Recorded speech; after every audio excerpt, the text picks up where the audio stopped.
Olá pessoal, boa noite a todos.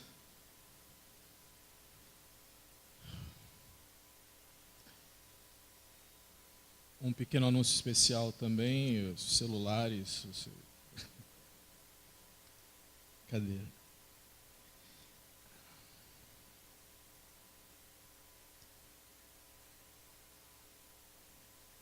Todo mundo tem Bíblia, pessoal? Se você não tiver Bíblia, nós temos algumas ali. É só você levantar a mão. O pessoal da portaria vai ter um enorme prazer em te entregar. Que hoje a gente vai estudar o Salmo 119. Brincando, mas seria legal todos acompanharem. Então, se você está sem Bíblia, você pode pedir para o pessoal. Amém.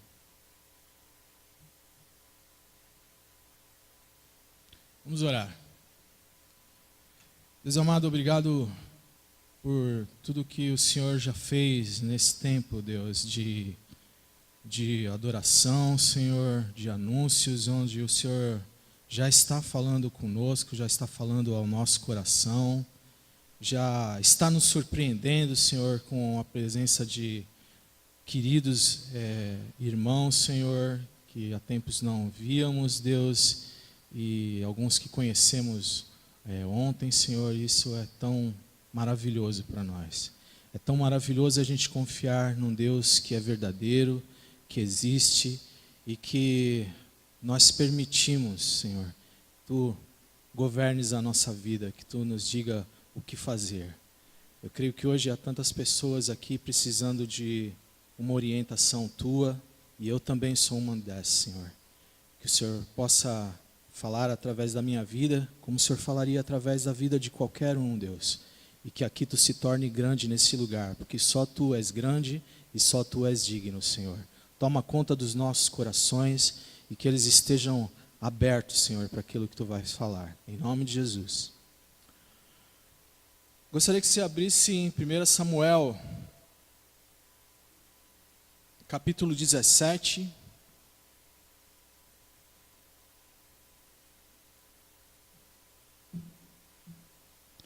Versos de 38 ao 40. 1 Samuel, capítulo 17, versos de 38 a 40.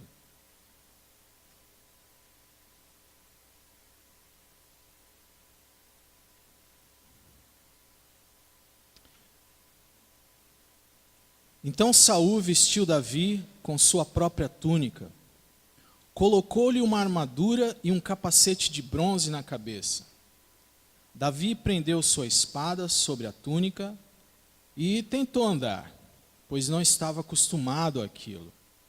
E disse a Saul: não consigo andar com isso, pois eu não estou acostumado. E assim ele tirou tudo aquilo. Em seguida ele pegou o seu cajado, escolheu no riacho 5 pedras lisas, colocou-as na bolsa, isto é, no seu alforje de pastor, e com sua tiradeira na mão, aproximou-se do filisteu. Então, recentemente foi feita uma pesquisa sobre as 10 histórias mais populares da Bíblia. Essa é a listinha que eles fizeram. A 10ª é a última ceia, a 9ª é Adão e Eva, a 8ª é a história de Moisés, a 7ª a de Noé, a 6ª a de Jonas, a 5ª é o bom samaritano, a 4ª de José e seus irmãos, a 3ª é a da crucificação de Jesus, e a 1ª é o nascimento de Jesus. Então, a gente está a uma semana aqui do Natal, onde possivelmente, creio, nós vamos estudar essa história, a história mais popular da Bíblia. Então eu acho curioso que antecedendo a essa data tão maravilhosa, a gente possa ser guiado por Deus para refletir nessa que é a segunda história mais popular da Bíblia, Todo mundo aqui tem doutorado na história de Davi e Golias, E eu amo isso daí, quando a gente estuda algo que a gente geralmente acha que sabe bastante, mas Deus vem nos lembra coisas maravilhosas que a gente já tinha esquecido e nos traz outras coisas que a gente fala assim, como Deus é bom.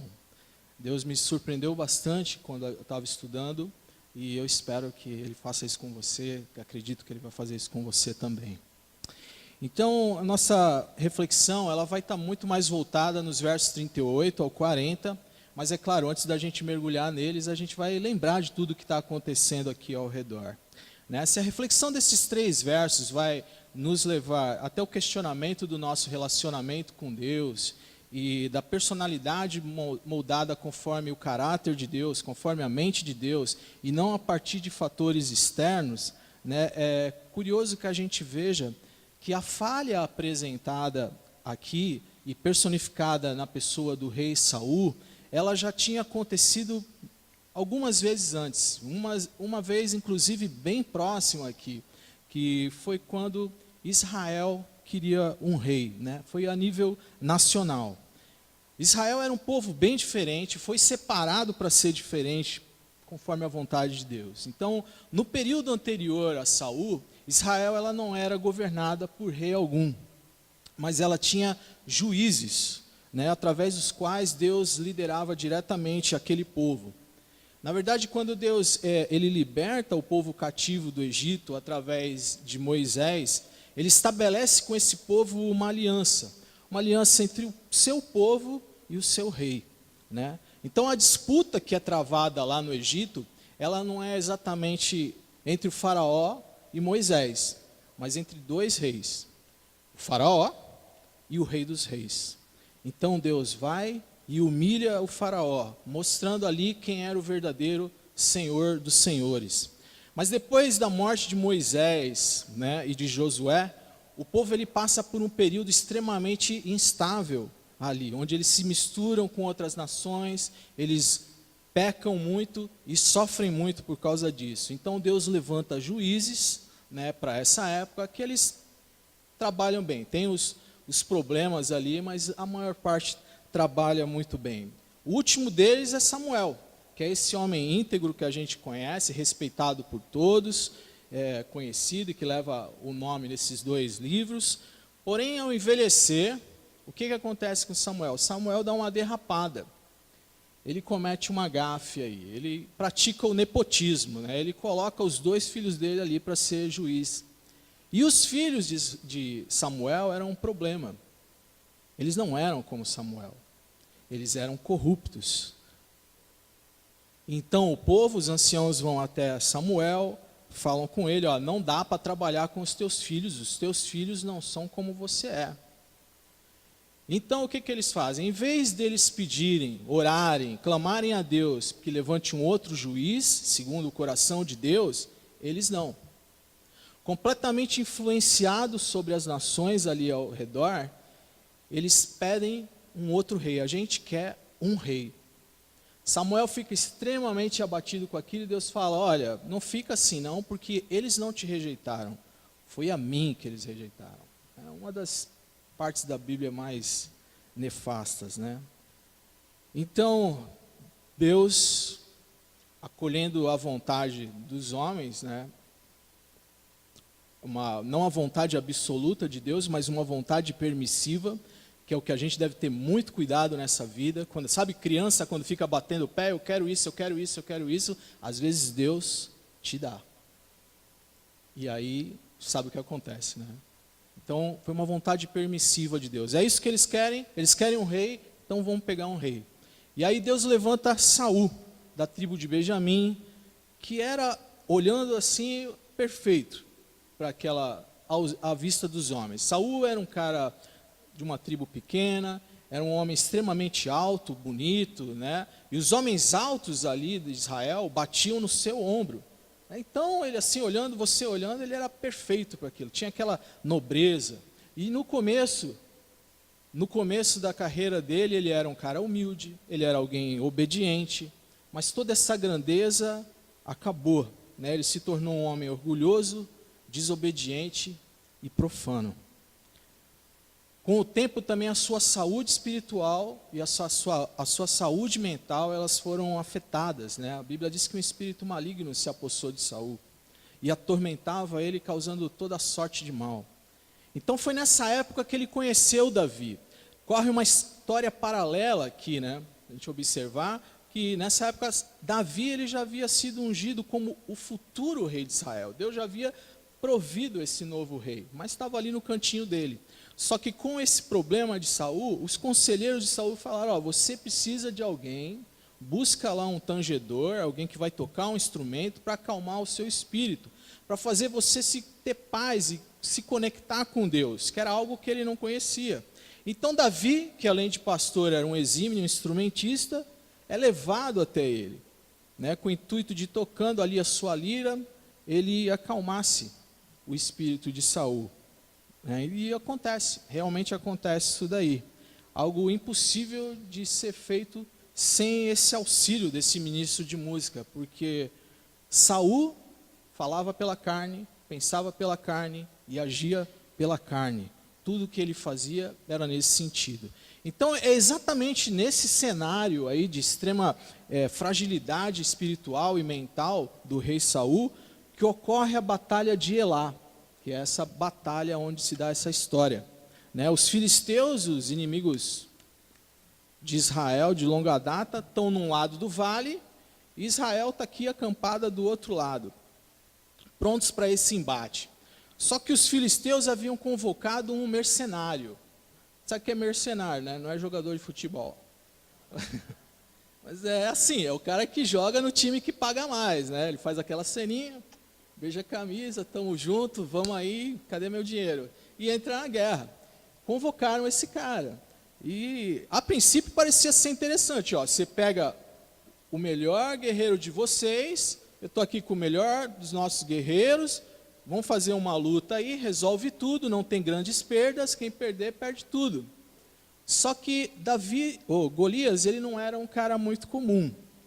Eu não sei se você já teve numa quadra de basquete profissional, né, com aqueles caras com mais de 2 metros de altura, né, mas é um negócio que parece que você pousou em outro planeta, né, você fala, cara, não é possível um negócio desse aqui.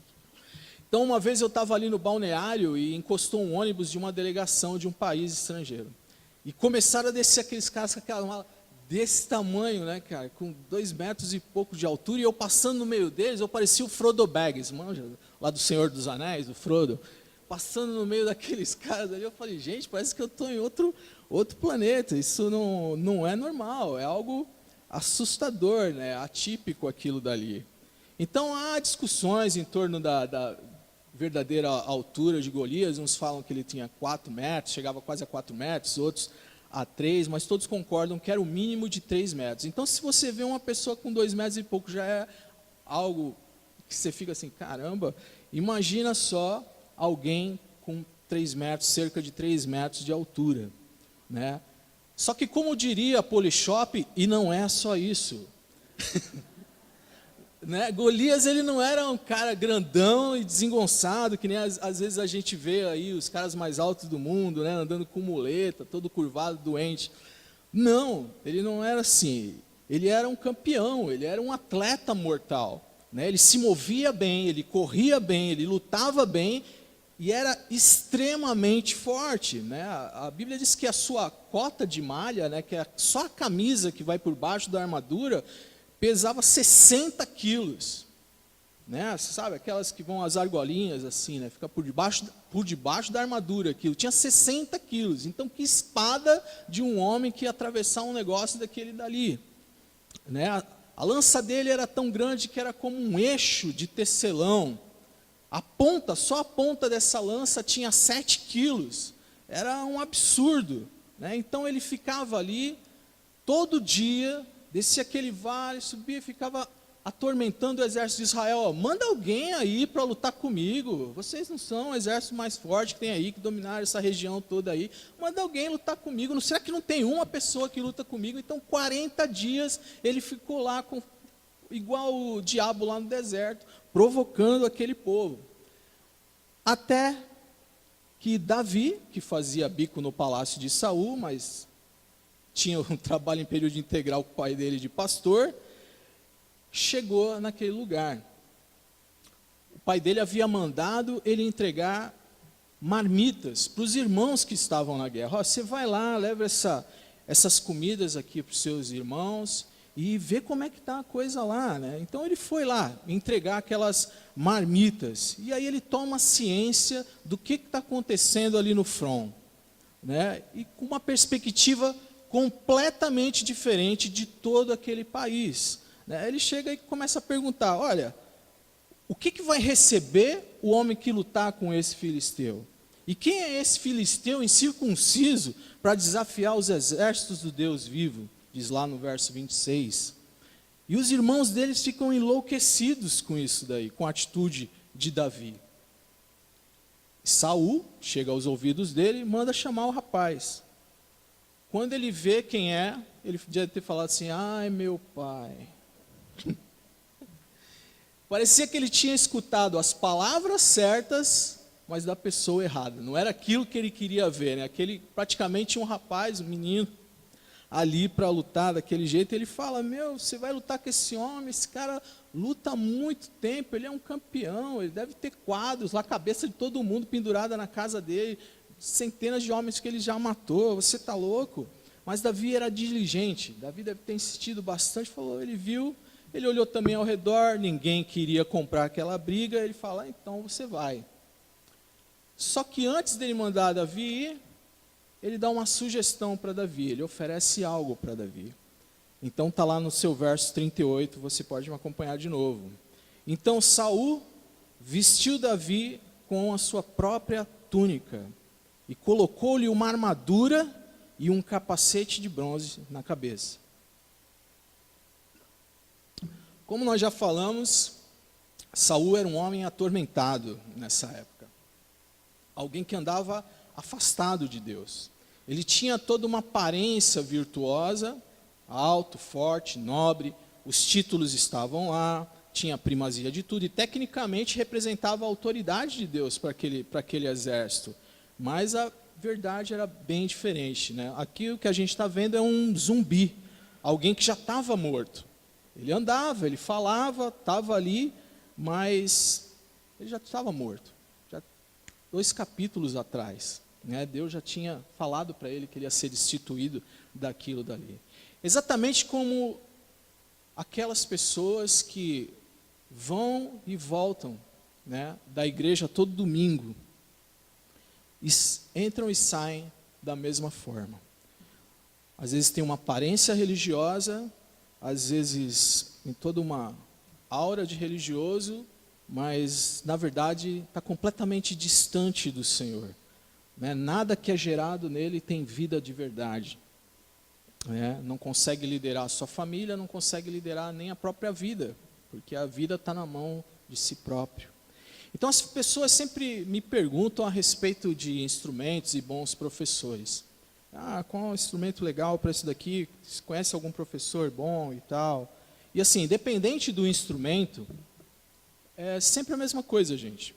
Você vai num bom professor, tem uma aula com ele, mas aquilo não vai te fazer um bom instrumentista. O que vai modificar é o teu dia a dia. É quando você sai dali, pega o que ele te ensinou naquele dia, e aí diariamente, lá fora, você trabalha tudo que ele te ensinou. E volta na semana que vem e faz esse ciclo novamente. O professor ele pode ser muito bom, mas você não vai fazer um download da mente dele, colocar em você e vai sair tocando qualquer coisa. Isso não vai acontecer. Você vai ter que estudar, você vai ter que praticar aquilo diariamente. Então você pode gastar milhares de reais com bons professores, bons equipamentos e nada vai acontecer. Porque é longe dali que o desenvolvimento acontece de verdade. Então, vir à igreja todos os domingos, como se fosse uma obrigação, de que você se livra às 20 horas, você diz assim, já fiz minha obrigação com Deus, já dei aquele favorzinho, não faz de nós cristãos, mas faz de nós hipócritas, que era a categoria de pessoas que Jesus mais combatia. E não é natural para nós, a gente sabe disso, nós acordarmos com aquela disposição de lermos um capítulo da Bíblia e orarmos, vivermos em espírito de oração, captarmos ao longo do dia os sinais de Deus, e em meio a tudo isso que o sistema vem contra a gente, responder de maneira espiritual a tudo, É difícil, mas se a gente não entrar nisso, se a gente não batalhar por isso diariamente, o que vai acontecer? Vai acontecer o que já vai estar começando a acontecer. A Simone já está cantando de novo, então é Natal. E vai ficar perguntando para você, e o que você fez? Né? E aí você vai lembrar daquela lista da academia, né, do inglês, da faculdade e da profundidade com Deus. E você vai ficar meio mal com isso, se você não foi diligente o ano todo. Né? Você não vai conseguir entrar numa cabine telefônica, tirar a camisa e sair o super crente, porque também ele nem existe. Né? Mas a palavra de Deus diz lá em Provérbios 24:10, se você vacila na dificuldade, como será limitada a tua força? Né? Ou em outra versão, se te mostrares fraco no dia da angústia, é que tua força é pequena. Então não é fácil mesmo, mas é para essas horas aí que você deve se empenhar, deve focar. Né? Exatamente como uma academia, você vai lá, você começa, aí os resultados são muito pequenos, você olha no espelho, não tem aquilo tudo acontecendo, mas como os músculos, né, que lentamente eles vão se desenvolvendo, seja lá no que você for fazer, a espiritualidade também é a mesma coisa. Parece que não está acontecendo nada, mas acontece, algo está mudando em você. E quando menos você perceber, você tem mais amor de Deus no teu coração. Né? Você está vivendo muito mais no sobrenatural e de maneira completamente natural na tua vida. Né? Você consegue agir, você consegue responder melhor, você consegue olhar para o mundo como se tivesse olhos de raio-x e perceber, olha, não é aquele rapaz que está fazendo isso, aquela moça que está fazendo isso, mas é Satanás que está armando essa divisão, é Satanás que está armando essa briga. Né? E a gente consegue perceber aquilo que o apóstolo Paulo nos fala lá em Efésios 6, de 10 a 12. Finalmente fortaleçam-se no Senhor e no seu forte poder. Vistam toda a armadura de Deus, para poderem ficarem firmes contra as ciladas do diabo.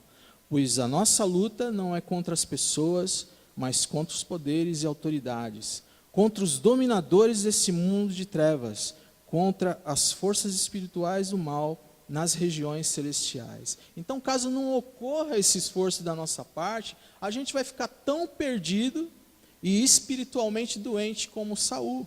Sempre respondendo na carne, sempre pensando em estratégias carnais.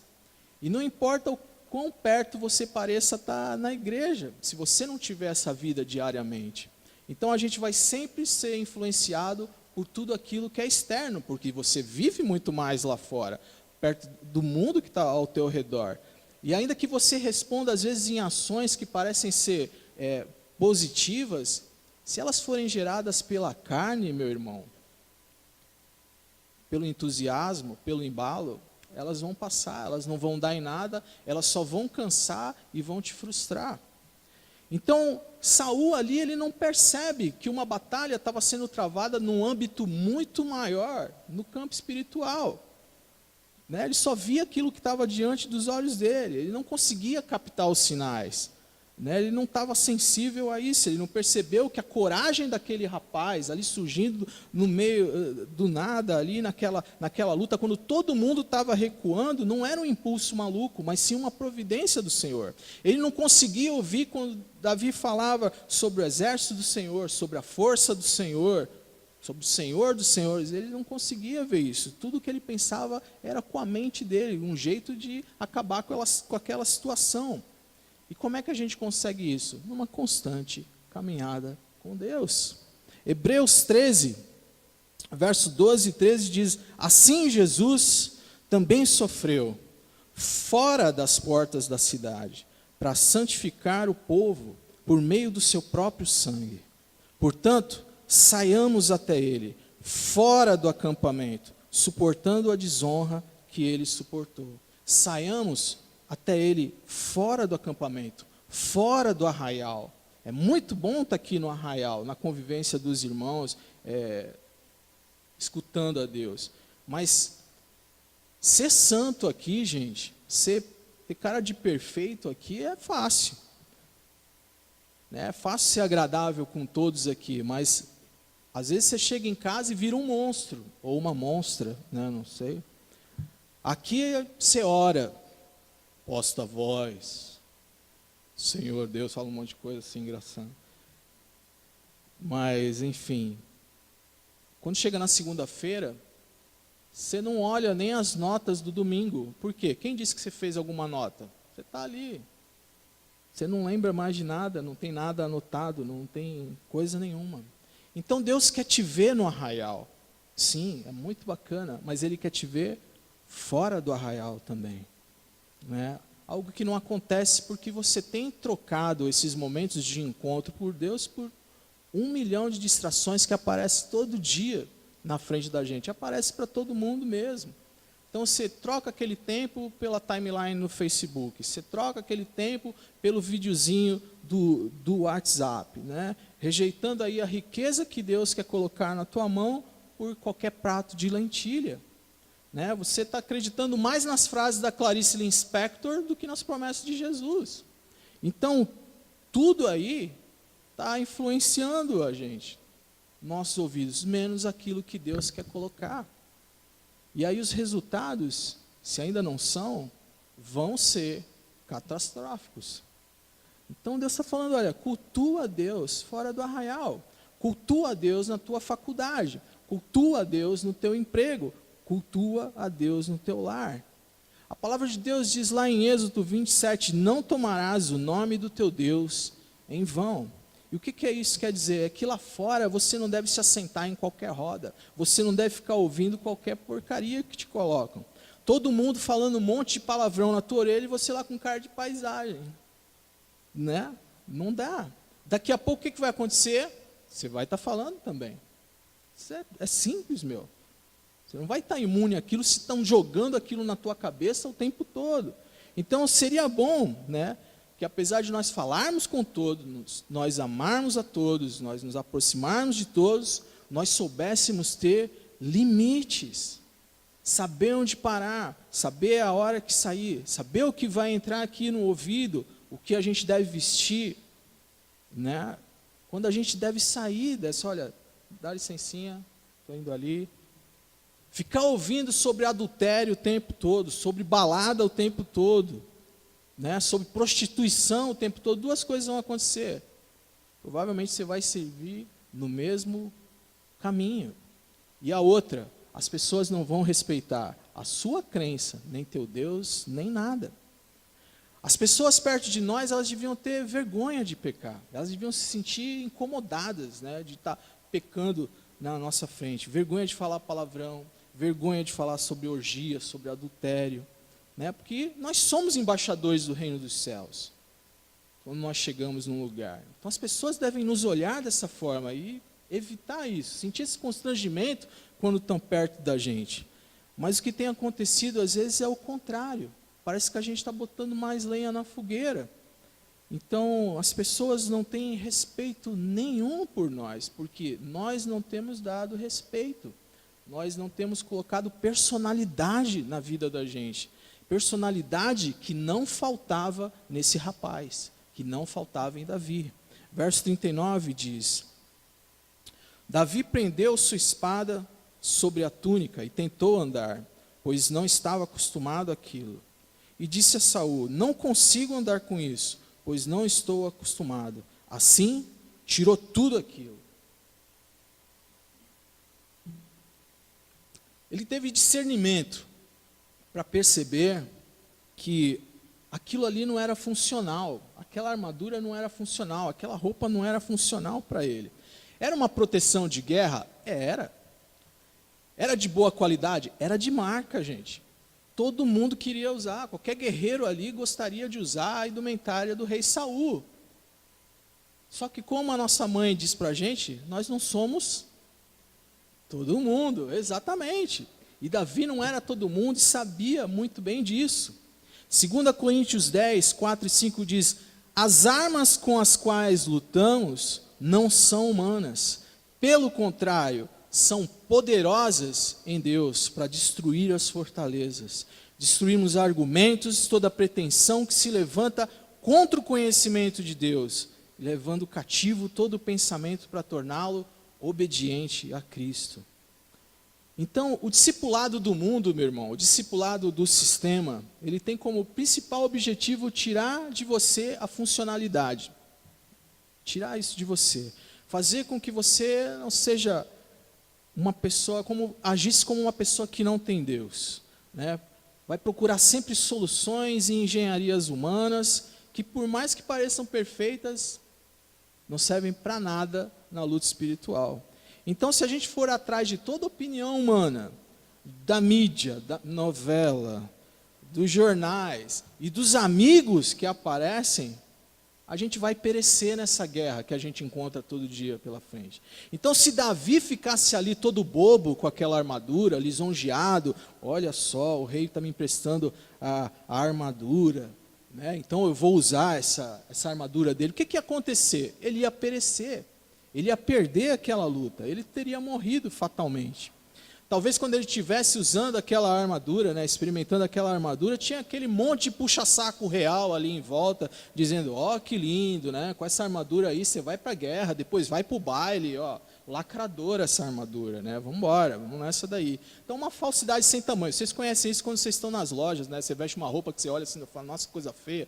Aí o vendedor, poxa, ó, ficou lindo, chama os outros, né, para perto, vem olhar a roupa. É dessa forma aí. Então, sempre em nossas vidas, vão aparecer propostas que vão parecer ser de Deus, e não serão. Tem aparência de perfeitas, mas não são. Tem aparência de bênção, mas elas não são. E se você não tiver essa conexão com Jesus, se você não tiver essa conexão com Deus, o que vai acontecer? Você vai estar caindo numa armadilha, meu irmão. Romanos 12:2 diz assim, ó, não se amoldem ao padrão desse mundo, mas transformem-se pela renovação de sua mente, para que sejam capazes de experimentar e comprovar a boa, agradável e perfeita vontade de Deus. Então, seja discipulado por Deus, meu irmão, não pelo mundo, né? Cuidado com as pessoas que você anda ouvindo. Elas parecem ser sábias, mas são estúpidas.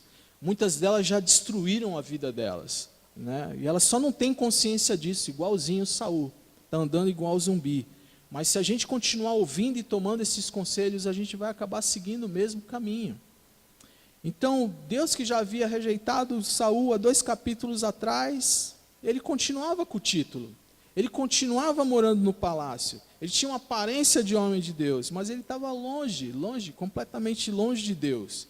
E na sua arrogância ele vem para Davi e quer discipular Davi. Ó, já que você vai para essa guerra aí, vou te dar um conselho, usa a minha armadura, coloca a minha espada, usa o meu capacete, né? E Davi não deixou que isso acontecesse. E essa é a maior aplicação para a nossa vida.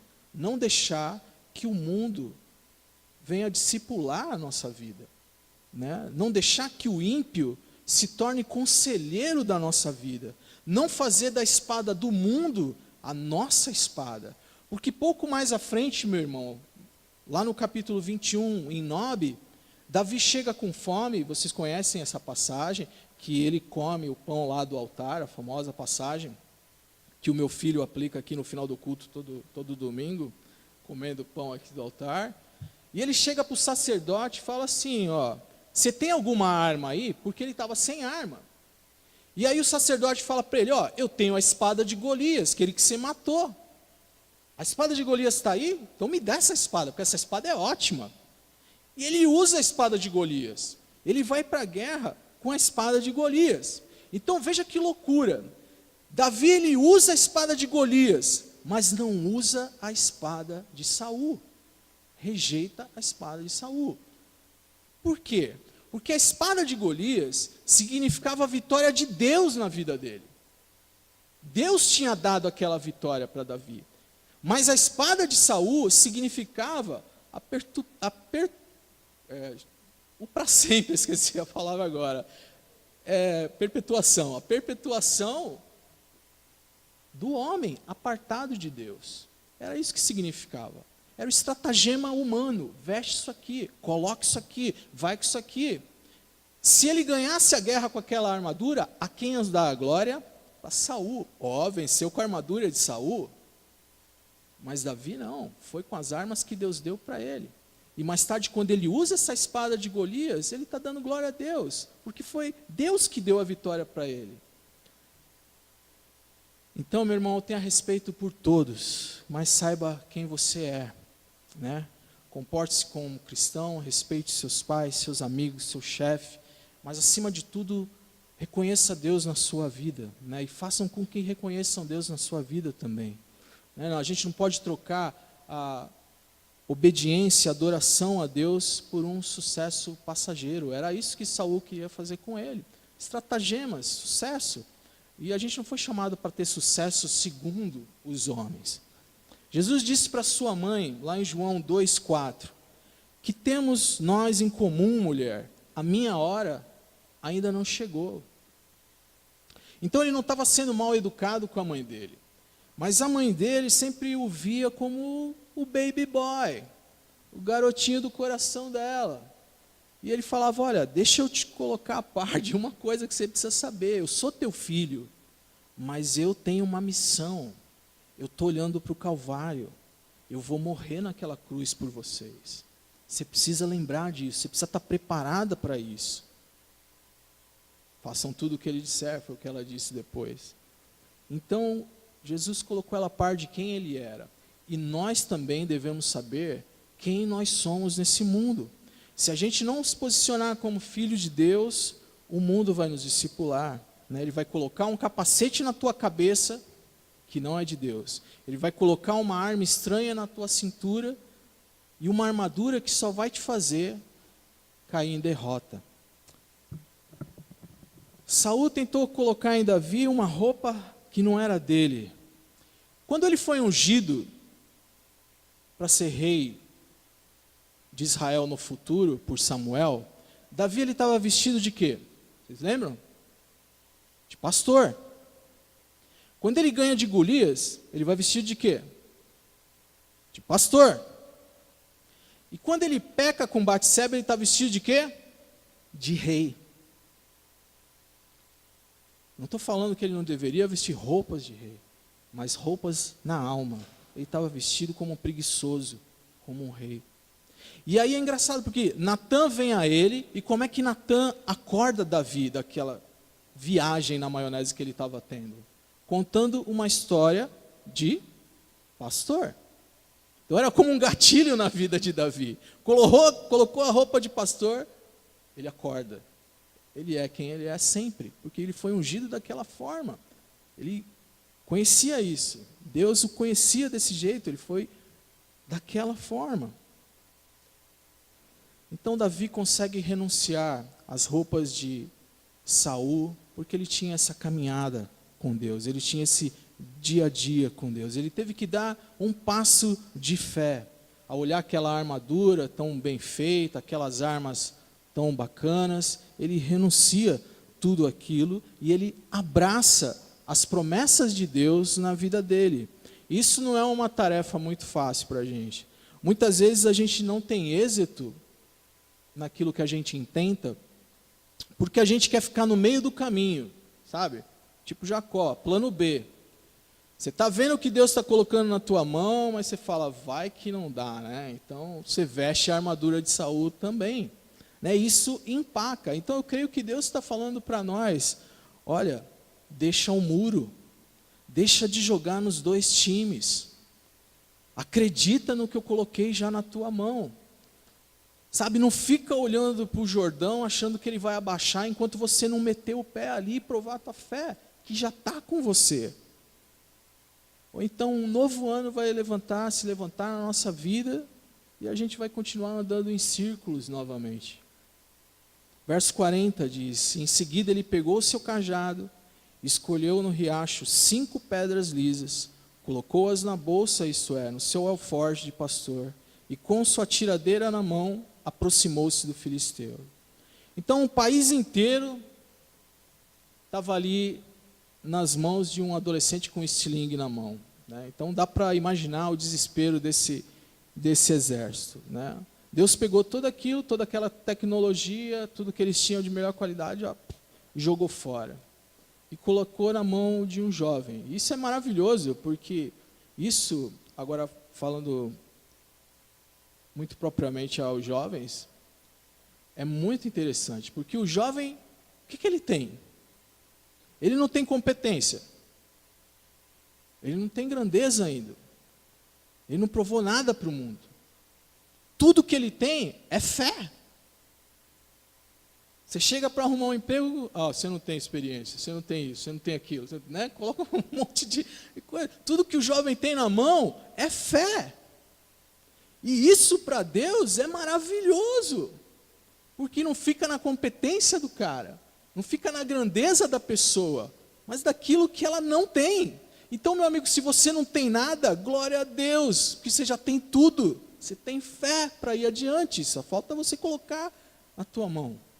Isso acontece na vida de Davi também. Vocês não lembram? Quando ele já está um senhor rei, já com uma certa idade, com toda a competência, com todo o currículo nas costas, ele quer fazer um templo para Deus. Mas aí Deus chega para ele e vai usar quem? Um jovem, inexperiente, que ninguém conhecia direito, que era o filho dele, Salomão.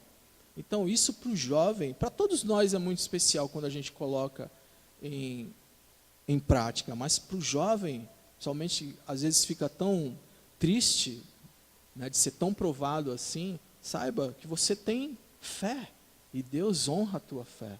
Deus vai usar essa fé, porque essa fé vai fazer com que ele apareça de maneira grandiosa na vida das pessoas.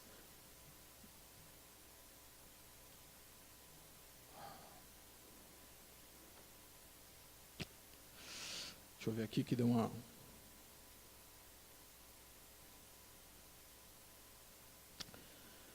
Então, ele transforma tudo isso daí, toda essa tecnologia, todo o armamento de Israel, joga fora e usa esse jovem e faz de um garoto, né, uma das maiores histórias da Bíblia, né? Faz dele, de um pastor, um rei segundo o seu coração. Então não há nada impossível para o teu Deus, meu irmão. Não sei o que você espera dele, mas quando você lê essa história, você sabe que não há nada impossível para o teu Deus.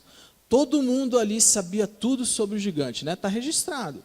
Sabia o tamanho do cara, quanto pesava o escudo dele, quanto pesava a lança, tudo, todo o armamento dele, está tudo descrito ali, todo mundo ali bateu uma foto a respeito do gigante. Só que Davi, ele tinha uma outra perspectiva. É ele que fala ali algo que ninguém tinha falado ainda. Ele olha para aquele gigante e fala ali, o cara é um incircunciso. Ele não tem a marca da promessa de Deus na vida dele. Eu vou derrubar esse cara hoje, porque nós somos a nação de Deus.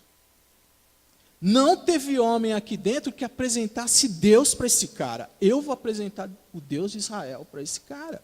Estava todo mundo ali encolhido. E a única perspectiva que Davi teve foi essa daí. Ele chega lá para entregar a marmita e fala, o que esse cara está falando? Olhou para o cara, mas é um incircunciso, gente. Nós temos a promessa de Deus, ele não tem. Quem é esse cara para enfrentar o povo de Deus, o exército de Deus vivo? Então ele toma essa posição. E Deus usa a história de Davi para quebrar um paradigma com todos nós, que é que as coisas têm que ser como elas aparentam ser. E a fé não tem nada a ver com aquilo que parece, e sim com aquilo que não parece, porque ela é a certeza das coisas que não se veem. Então ele usa essa história desse rapaz aí que não tinha nada para nos provar isso, para quebrar isso na nossa cabeça. Então ele pega ele e fala, olha, é isso que eu vou fazer, eu vou torná-lo uma das histórias mais memoráveis da Bíblia. Então nada que começa no homem vai parar em Deus, né? Mas tudo que começa em Deus segue o seu caminho de destino no homem, né? Todo esforço humano na carne é em vão. E muitas vezes tem aparência de coisa boa, muitas vezes parece uma coisa legal. Você pega ali logo no começo da Bíblia, em Gênesis, Babel, uma obra incrível. Os caras queriam alcançar o céu, só que era uma obra feita completamente na carne. A humanidade se juntou para fazer aquele prédio enorme. E no que deu? Não deu em nada. Porque muito mais que errar, meu amigo, o pecado é estar fora da revelação de Deus. É estar fora do padrão de Deus. É estar fora da vontade de Deus. Então tem certas coisas que elas vão parecer boas mesmo. Mas se estiver fora da vontade de Deus, fora da revelação de Deus, elas vão dar em nada. Elas vão esgotar você simplesmente. Então, a fé, Deus nos abençoa com essa fé, para que a gente possa se mover nessa fé, para que a gente faça aquilo que Deus já direcionou, para Ele mesmo.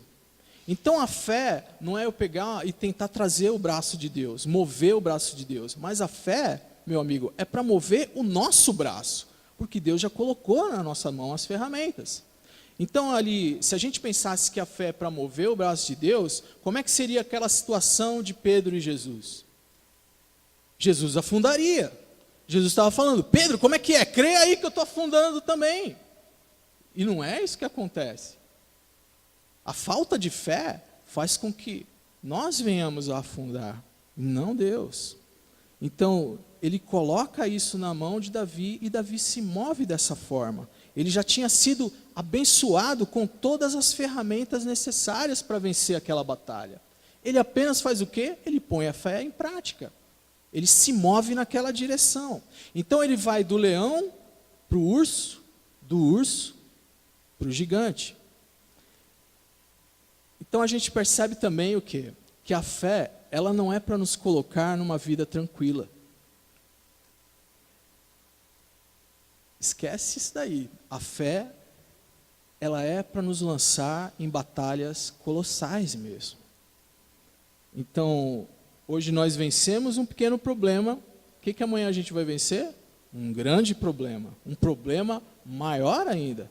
Ele venceu o leão, depois ele venceu o urso, e de repente ele estava diante de um gigante. Ele extermina problemas de menor complexidade, para depois exterminar problemas de maior complexidade. Então, à medida que nós caminhamos na fé, os problemas aumentam. Os problemas aumentam, gente. Nós não caminhamos na fé para os problemas se tornarem menores. Então, não estou aqui para mentir para você. Por causa das mentiras que a gente ouve na TV, a gente fica com uma fé infantilizada. A gente acha que vai ser tudo tranquilo, que a gente vai ficar numa zona de conforto. E aí aparece o gigante na nossa frente. O que está fazendo esse gigante aqui? Eu sou um tocador de harpa, eu não tenho isso aqui. Manda esse leão lá para Daniel, ele que gosta dessas coisas, eu não. A gente fica com uma fé infantilizada, né? A gente, poxa, mas eu tenho que pegar aquilo? Tenho. O leão é teu, o urso é teu, o gigante é teu. É você que tem que travar essa batalha. Pô, mas eu não vou me machucar? Vai se machucar. Você acha que esse cara voltava para casa como depois de lutar com o leão? Voltava todo estrupiado, meu irmão. O cara pegava o leão na barba, assim, arrancava a ovelha do leão. Você acha que ele saía que nem um super-herói voando? Não. Esse cara devia voltar todo esculachado para casa, todo arranhado, todo ferido. E a gente quer conforto. A gente não quer um arranhãozinho. A gente quer sair sem marca nenhuma. Mas o nosso Deus, o nosso Rei, no seu dia mais glorioso, ele teve as vestes arrancadas. Ele teve o rosto desfigurado. E ele venceu. Então não é justo que a gente queira ter uma vida confortávelzinha. Davi olhou para aquela cena e disse assim, olha, o problema do meu povo é o meu problema. Ele era um rapaz engajado, né? O problema do meu irmão é o meu problema. Eu não sou só um entregador de marmitas. Eu sou um homem de guerra e eu vou partir para cima desse cara. Porque a fé, meu irmão, faz de nós verdadeiros intrometidos, né? Crente de verdade é intrometido. Davi tinha que levar a marmitinha lá, saber como os irmãos estavam passando, né? E a última coisa que ele faz é só entregar a marmitinha, né? Ele ficou interessado em saber tudo o que estava acontecendo ali. Porque crente que só pensa em si mesmo fica doente, de verdade. Você vai ficar doente se você só ficar pensando em si mesmo. A palavra de Deus diz em 1 Coríntios 10, 24, ninguém deve buscar o seu próprio bem, mas sim o dos outros. Ninguém deve buscar o seu próprio bem, mas sim o dos outros. Então, quando ele chega e começa a falar aquelas coisas, que queria lutar, quem é esse cara aí que está fazendo isso daí, ele aborreceu muita gente, principalmente seus irmãos. Lá vem esse moleque metido de novo. O que ele já está se intrometendo aqui? Que mania é essa que esse cara tem? Mania de quê? De ser intrometido. O que o samaritano tinha a ver com aquele cara jogado lá na estrada? Provavelmente o cara nem gostava dele mesmo. Se intrometeu. Estava na encruzilhada da vida dele. Quantas aqui conhecem quem já comprou a nossa briga? Jesus comprou a nossa briga. E a briga de quem a gente tem comprado? Né? Qual foi a última vez que a gente encostou no irmão e falou, meu irmão, eu não sei como resolver esse teu problema, mas a gente está junto aqui. A gente está lado a lado aqui. Então você não vai ficar sozinho. Gente que se intromete, gente que intersecciona, que entra na vida das pessoas, na encruzilhada que a vida nos traz. E o texto diz que Davi foi lá e pegou as 5 pedras, né? E aí, meus amigos, minhas amigas, existem vários comentaristas que falam sobre essas 5 pedras, um monte de coisas sobre elas, que era porque ele era profeta, porque ele era rei, porque ele era isso, porque ele era aquilo. E eu acho que Davi, cara, era um cara que ele sabia separar as coisas. Ele sabia ser o músico, ele sabia ser o administrador, ele sabia ser o guerreiro. E quando ele pega essas 5 pedras, ele olha a distância que tinha daquele gigante, ele falou, eu vou matar esse cara. Eu não sei se vai ser na primeira, na segunda, na terceira, mas eu vou arrebentar esse cara hoje aqui. Né? Ele estava inteiro naquela luta, ele queria aquela luta. Porque hoje o que a gente mais vê é o quê? É gente se entregando pela metade. O camarada está solteiro, não sabe viver solteiro, ele quer casar. Aí ele está casado, está insatisfeito com o casamento. Está casado, quer sair com os amigos. Está com os amigos, quer voltar para casa. Está na igreja, está pensando no Mundial do Palmeiras. Não tem fim. Né? Nunca vai dar certo. As pessoas elas estão perdidas, elas estão pela metade. Sem compromisso com ninguém, com nada. Né? Então, a igreja dele não é boa o suficiente, o pastor dele não é bom o suficiente, a mulher dele não é a mulher boa o suficiente, o filho do outro é melhor que o filho dele, né? É tudo assim.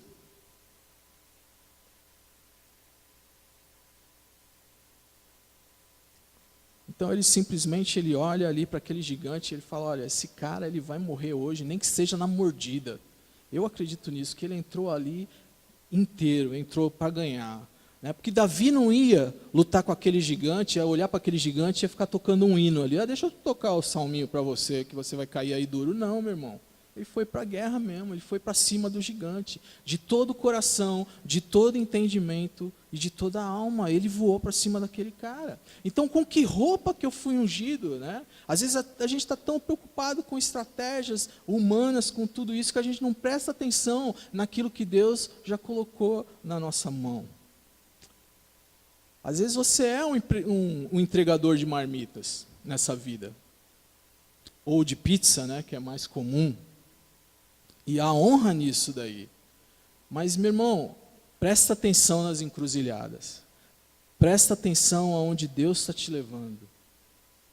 O lugar que Deus está te levando. Porque Deus pode ter usado essa pizza aí para você entregar só para te colocar no meio de uma batalha. Né? E eu não sei que ferramentas que Ele colocou na tua mão. Mas às vezes a gente fica tão admirado com o talento do outro, com a ferramenta do outro irmão, que a gente não discerne as ferramentas que Deus colocou nas nossas mãos. Davi ele reunia ali funções administrativas e funções de sacerdote. Por isso que eu falo que ele sabia muito bem separar as coisas, de líder, né, e sacerdote. E a gente desaprendeu isso ao longo do tempo. A gente acha Porque a responsabilidade, por exemplo, eclesiástica, ela se restringe a um diploma, ela se restringe a uma pessoa, né? E Jesus, quando ele entra na cidade, ele olha para a cidade e ele sente falta do quê? De pastores. São ovelhas sem pastores. Então, eu disse semana passada aqui de forma breve, vou voltar a falar mais hoje.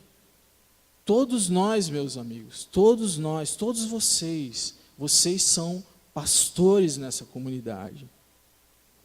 Vocês não precisam de diploma, sabe? Basta que vocês pastoreiem a família de vocês, basta que vocês pastoreiem seus vizinhos, basta que você vá visitar uma viúva, basta que você estenda a mão para o irmão que está passando necessidade. Todos nós somos pastores aqui. Então, vamos parar com a ideia de só vir aqui domingo e ficar passivamente escutando tudo, né? Mas olha pelo doente do seu bairro, para o que está precisando, né? Convida seus amigos para virem à igreja, apresente Jesus para eles, que já deveria ser conhecido pela sua pessoa. Todos nós somos pastores aqui, não só o Celso, gente. Então, por favor, não restringe o pastorado a esse homem aí, a essa igreja, a essas 4 paredes aqui. Não é isso que Deus quer, né? Essa cidade está, essa bagunça que está, esse país está, essa loucura que está, porque muitas vezes a gente pensa, a gente restringe isso, esse ato pastoral, a 2 ou 3 pessoas, quando todo mundo devia estar colocando a mão, todo mundo devia estar se intrometendo. Então, quando acaba esse culto, gente, que essa cidade ela possa ser invadida por pastores, que cuidem das pessoas, que cuidem da família, que cuidem do vizinho, né? E não ficar só para semana que vem, todo esse intervalo daí. Então, finalmente, eu queria acabar com vocês não, acabar com a palavra aqui. Perdão. Mostrando um outro quadro, gente. Eu sei que eu falei bastante e acho que vocês têm muita coisa para pensar durante a semana e discutir, mas eu queria também mostrar um outro quadro sobre essa batalha. Outro quadro que eu gosto muito e gosto mais ainda, porque é o melhor quadro que tem. E nesse quadro dessa batalha, nós não somos o protagonista da história. Nós não somos o herói da história e graças a Deus por isso, né? Na verdade, nesse quadro, meus irmãos, nós somos aquele exército amedrontado lá.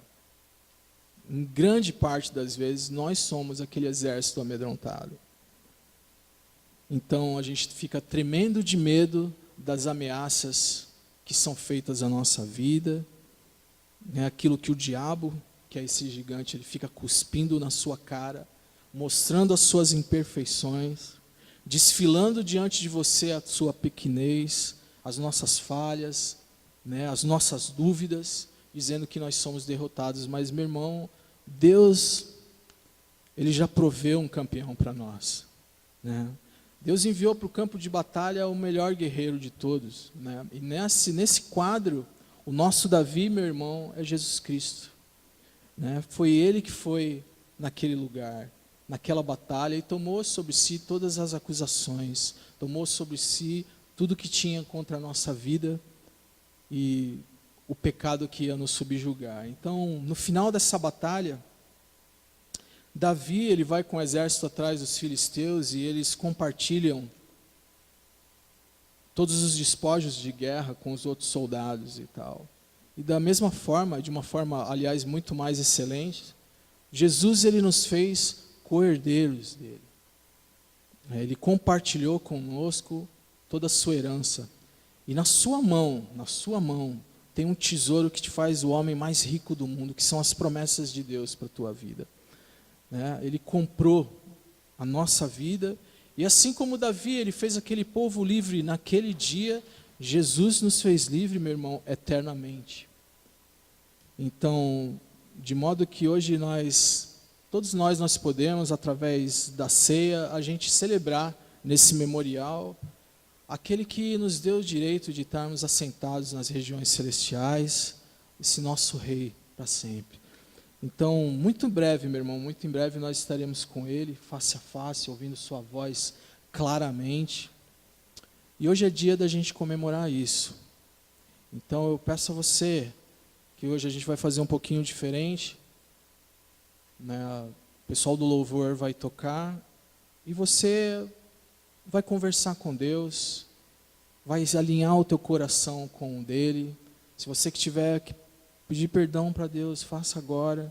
Se você tiver que pedir perdão para um irmão, faça nesse instante.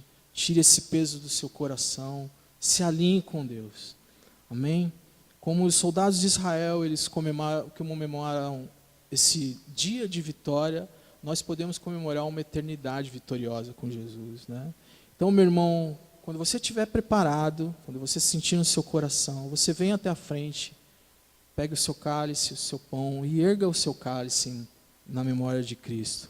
Amém? Celebre a tua vida, meu irmão, de ser um homem vitorioso, não derrotado. Você não tem mais que ficar amedrontado como aquele exército.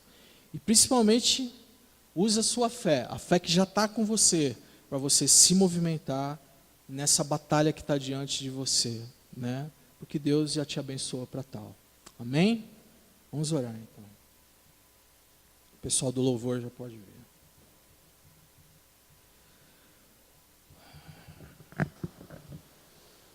Querido Deus e Pai, obrigado, Senhor. Obrigado